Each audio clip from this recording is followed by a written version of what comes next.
喺林肯號上，漫長而單調嘅搜索持續咗近5個月，船員們嘅熱情幾乎被消耗殆盡。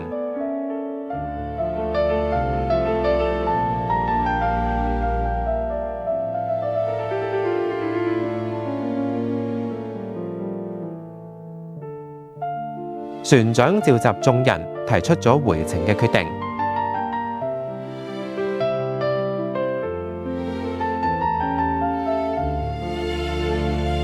忠心僕人康塞爾都忍唔住向教授抱怨：努力未必會有成果，但連試都唔去試，就注定失敗。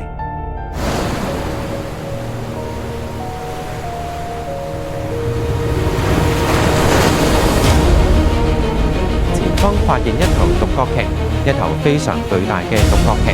船長果斷下令開火。